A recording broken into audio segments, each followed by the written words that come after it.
Hello and welcome to Weekly Ranma. My name is Steve. And I'm David. And we are on to the next episode of the original OAV series. This one is part one of a two-parter called The One to Carry On. Episode kicks off with a series of brazen thefts of food, which leads to a call to the Tendo Sawatome residents to do some neighborhood watching.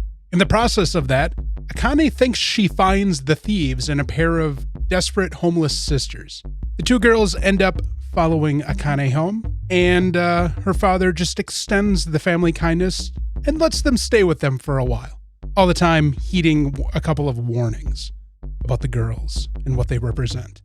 Ultimately, the girls spin a tale of orphanhood where they have been searching for 10 years for their father, who they last saw via a nondescript Polaroid with a very suspicious note written on back of it, of a gentleman who used martial arts prowess to save them and told them to come find him, and that his name was Soun Tendo, which leads everybody to think ill of Mr. Tendo. So, the girls are joyed to find their long-lost father, but not everybody is happy, for obvious reasons. And then it comes down to a matter of, as the title says, the strongest will inherit the dojo. Ranma, switching into girl type form, takes this upon himself to resolve the challenge, but it ends up being he and Akane facing off with the sisters and getting wrecked. Akane gets blamed for the wreckage. She has brought shame upon her family and flees the night, and then Ranma gets kicked out of the house, not to return until he brings Akane back home. Because he did tell her she was useless, and he's the reason she left. As Ranma does. As per usual. I said last week while looking into the title, I couldn't remember this one. Yeah, it came flooding back real quick. I do distinctly remember this storyline. So, what do you think is the origin of that photo and the strange message on the back of it? It's probably Happosai. It's Happosai, yeah. Now, we have two arcs, two stories, two episodes of the OAVs, where Happosai's altruism comes through, but as with everything, it's always at a cost.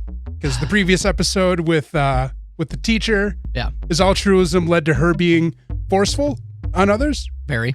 And then now we have the intentional disruption of the Tendo household with two wandering monks, essentially. Happosai. I was like, from a mile away, I was like, this has Happosai written all over it. I was like, Tendo, you dog. What was their martial arts journey like in their youth that Genma doubts Soun's fidelity to his wife? How rapacious their younger years. Is he a man of ill repute or ill... How much of an inability to keep his pants on? How much of the anything goes martial arts training has he taken to heart? Yeah. If we're to look at Happosai as being the progenitor of the school. Happosai's not a good influence. No, he's just really strong. And these two fools were desperate for strength and, I don't know, acceptance maybe? I have no idea what their hang-ups were. I like how Soun is like, no, get out. I'm trying to take a bath. And Genma's just like, yeah, a little to the left. When she was washing his back. Yeah. You have such a big back, Mr. Sawatome. Why, thank you. He continues to be the worst dad in existence, at least in that universe. In anime, he's pretty tame. He's high up there for bad, but only because of his attitude, not because of his actions. Atrocities, we'll say. He has bad actions, he just doesn't have atrocities attached to his name. The only atrocity is misguided child neglect. And child endangerment. He does it from a place of love, kind of. Yeah, that doesn't hold up in court. Just saying, though. He is not Sho Tucker. Yeah. Like, by and far. Yeah, that's true. No, that's wrong. He is Sho Tucker.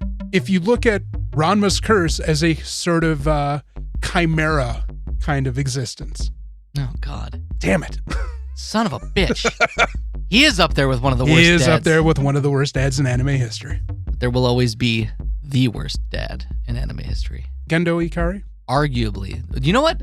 We should go and do research and have an episode of the podcast where we rate the worst dads in anime history. What's your take on the episode? Soun, you dog. That's all I could think the entire episode was, you dog. And then I was like, oh, Happosai's got his nuts written all over this. Yeah, the instant they show the postcard and then flipped, or the photo and then flipped to the back of it, you're like, there's no way Soun did that. Yeah. No way. I love how everybody's like, yep, that's your terrible handwriting. All right, well, next week we'll wrap it up and it'll get revealed. Happosai is meddling. I hope we get a third season of Ranma 1/2. I really hope we will as well, but I don't know. I'm really skeptical of that. There's just so much they could give us. I want more shenanigans. I also love that when Ryoga showed up and had his pineapples stolen from Hokkaido. Yeah. I didn't even know Hokkaido had pineapples.